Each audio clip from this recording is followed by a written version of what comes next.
ሁሉም ራፐር ያሳለፈውን የወንጀል ታሪክ በሙዚቃዎቹ መናገር ይፈልጋል። ነገር ግን መጥፎ ውጤቶችንም መቀበል አለበት። ለምሳሌ ፉሊዮ አንድ ኢንተርቪው ላይ ይህንን ብሏል።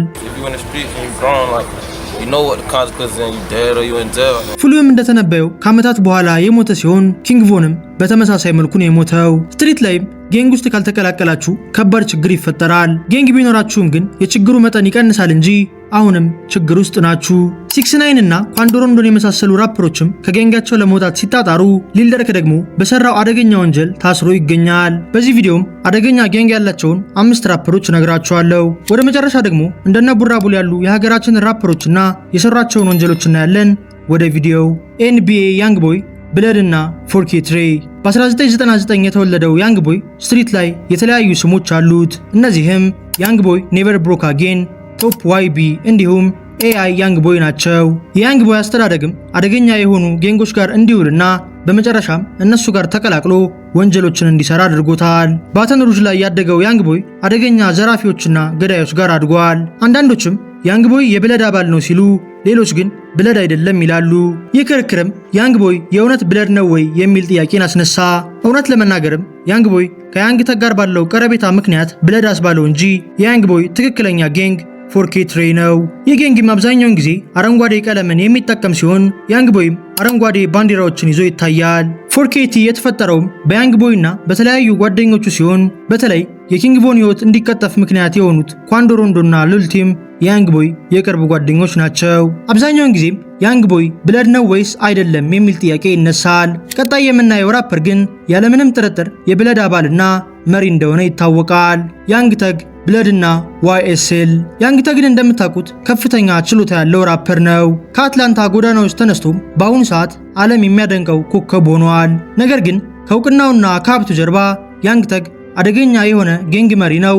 እንዲሁም የተለያዩ አስደንጋጭ ወንጀሎችን ሰርቷል። አንድ ኢንተርቪው ላይም ስለ አስተዳደጉ ሲጠየቅ ይህንን ብሏል። Where did you come from? Like, what is your background? Like, okay, you know, well, you we came from the street. I shot, you know, everything that happened, it been both ways. Robbed, killed, got shot. ያንግ ተግ ያደገው ክሊቭላንድ አቪኑ ላይ ሲሆን ይህ ሰፈርም በሱ ምክንያት በጣም ታዋቂ ነው። ክሊቭላንድ አቪኑም ለብዙ ዓመታት የጌንግስተሮች መፍለቂያ ነበር። አንዳንዴም ይህ ሰፈር ብሊቭላንድ አቪኑ እየተባለ ይጠራል። ይህ የሆነበት ምክንያትም አብዛኞቹ የሰፈሩ ነዋሪዎች ብለድ በመሆናቸውና ክሪፖች ጋር ጸብ ስላለባቸው ክሊቭላንድ ከሚለው ሲን አጥፍተው ብሊቭላንድ አቪኑ ብለው ሰይመውታል። ያንግ ተግም እንደምታዩት ከወጣትነቱ ጀምሮ የብለድ ሃንድ ሳይኖችን ያሳያል። ይህም ከብለዶች ጋር ያለው ግንኙነት የረጅም ጊዜ እንደሆነ ያረጋግጥልናል። አንድ ሰሞኑም ያንግ ተግ በአደገኛ ወንጀል ተጠርጥሮ ፍርድ ቤት ቀርቦ ነበር። በጊዜውም የአደገኛ ጌንግ መሪ እንደሆነ ፍርድ ቤቱ ያረጋገጠ ሲሆን የተለያዩ ዶክመንቶች ላይ እንዳየሁትም ያንግ ተግ ማለት የጨካኝና አረመኔ የጌንግ ስብስብ መሪ ነው። በተጨማሪም ደግሞ አቃቢ ሕጎች እንደተናገሩት የያንግ ተግ YSL የተሰኘው የሪከርድ ሌብል አደገኛ የወንጀል ቡድን እንደሆነ ሲሆን የሪከርድ ሌብሉንም እንደ የፊት ገጽ ተጠቅመው ውስጥ ለውስጥ ግን አደገኛ ወንጀሎችን ይሰራሉ። አድሪያን ላቭ የተሰኘችው አቃቢ ሕግም YSL የተሰኘው የያንግ ተግ ቡድን የወንጀል ቡድን ለመባል ሁሉንም ሁኔታዎች ያሟላል ብላለች። ያንግ ተግም ለተወሰኑ ጊዜያት እስር ቤት ካሳለፈ በኋላ ጠበቃው ባቀረበለት አሳማኝ ምክንያቶች ነፃ ሊሆን ችሏል። ነገር ግን አሁን ድረስ እስር ቤት የሚገኘውን የኪንግ ቮንን ጓደኛ ቀጥሎ እንመልከት። ወደዚህ ከማለፋችን በፊት ግን ሁላችሁም ቪዲዮውን ላይክ ማድረጋችሁ እንዳትረሱ፣ እንዲሁም ሰብስክራይብ ካላደረጋችሁ ሰብስክራይብ አድርጉና ቪዲዮ ስለቅ ቶሎ እንዲደርሳችሁ ኖቲፊኬሽናችሁን ኦን አድርጉ። ሊል ደርክ ብላክ ዲሳይፕል በሂፕሆፕ ዓለም አንድ ራፐር ያለበት ጌንግ የሙዚቃና የስትሪት ህይወቱ ላይ ከፍተኛ ሚና ይጫወታል። የቺካጎ ራፐር የሆነው ሊል ደርክም የብዙዎችን ትኩረት ከሳቡ ራፐሮች ውስጥ ይጠቀሳል። በዘፈኖቹ ግጥሞችም ብዙ ጊዜ ስለ ጓደኞቹና ስላሳለፈው ከባድ ህይወት ይናገራል። ሊል ደርክም ዓለማችን ላይ ሰፊና አደገኛ የሆነው የብላክ ዲሳይፕል አባል ሲሆን በሂፕሆፕ ኢንዱስትሪው መታወቅ የጀመረውም በ2009 ይህን የወንጀል ቡድን ሲቀላቀል ነው። ከዛ በፊትም ሊል ደርክ የሃይስኩል ተማሪ የነበረ ቢሆንም ወዲያው ግን ድሮፕ አውት አድርጎ ብላክ ዲሳይፕልን ተቀላቀለ። ሊል ደርክም ይህን መንገድ የመረጠው በአባቱ አሻራ ምክንያት ሲሆን የሊል ደርክ አባትም አደገኛ ድራግ ዲለር ነበር። ወዲያውም ግን ሊል ደርክ እንደተወለደ የተለያዩ ወንጀሎችን የሰራው የሊል ደርክ አባት እስር ቤት ገብቷል። ሊል ደርክም በከፍተኛ ሁኔታ ታዋቂነትን ያገኘው ቺፍ ኪፍ ጋር ባለው ግንኙነት ሲሆን ቺፍ ኪፍን እንደምታውቁትም የቺካጎን ድሪል የጀመረ ትልቅ ራፐር ነው። ብዙ የብላክ ዲሳይፕል አባላትም ሊል ደርክ እንደማይተኩስና ጥቃት እንደማያደርስ ይናገራሉ። ሊልደርክም ለጌንግ አባላቶቹ በጣም ታማኝ ሲሆን በሙዚቃ ገንዘብ ማግኘት ሲጀምርም እስር ቤት ያሉ ጓደኞቹን ለዋስ እየከፈለ አስፈትቷቸዋል። እንዲሁም ሮንዶና ኑስኪ የመሳሰሉ ራፐሮችን ደግሞ ወደ ሌብሉ አስፈርሟቸዋል። ኑስኪ ግን ወዲያው YM051 በተሰኘ ጌንግ የተገደለ ሲሆን ሮንዶ ደግሞ አንድ ሹፌርን ገሎ ለ39 ዓመታት ተፈርዶበታል። በጊዜው ግን ሊልደርክ ለሮንዶ ጠበቃ ቀጥሮለት ነፃ ሊያወጣው ሞክሮ ነበር። ሊልደርክም እዚህ ጌንግ ውስጥ ወንጀል የሚሰራ ሰው ሳይሆን ለጓደኞቹ ቀድሞ የሚደርስ ጋሻቸው ነው። ሊልደርክም በራፕ ኢንዱስትሪው ላይ ከፍተኛ እውቅናና ዝና ቢያተርፍም እንኳን የድሮ መጥፎ ባህሪዎቹ ግን አልለቀቁትም ነበር። ለዚህ ምሳሌም ኪንግቮንና ሊልደርክ ያላቸውን ግንኙነት እንመልከት። ኪንግቮንና ሊልደርክ ተመሳሳይ ጌንግ ውስጥ በመሆናቸው የተለያዩ አደገኛ ወንጀሎችን አንድ ላይ ሰርተዋል። በ2020 ሊልደርክ ከኳንዶ ሮንዶ ጋር ከፍተኛ ጸብ ውስጥ ገብቶ ነበር። ይህም ለኪንግቮን ሞትና ለሊልደርክ ውድቀት ዋናው ምክንያት ነው። Durk has been locked up in Broward County Jail. He's there right now.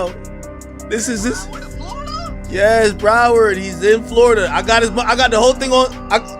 Look on my stream. I got it. Oh my God, bro. የጀርባ ታሪኩንም አሁን ልንገራችሁ። ሊልደርክ በ2010 ኦንሊ ደ ፋሚሊ ወይንም OTF የተሰኘ ሌብል መሰረተ። በጊዜውም የዚህ ጌንግ አባል የሆኑ 5 ሰዎች ኳንዶ ሮንዶን ለመግደል አስበው የሮንዶን ከዝን የገደሉ ሲሆን ሊልደርክም OTF የሪካርድ ሌብል እንጂ የወንጀለኞች ቡድን አይደለም ብሎ ተናገረ። በጊዜውም እነዚህ 5 የOTF አባላት ሮንዶን ሊገሉት የፈለጉት በ2020 ኪንግቮን እንዲሞት ምክንያቱ ኳንዶ ሮንዶ ስለነበር ነው። አቃቢ ሕግም OTF የተሰኘው ቡድን የሪካርድ ሌብል ብቻ እንዳልሆነና በውስጡ አደገኛ ወንጀለኞች እንዳሉበት ተናገረ።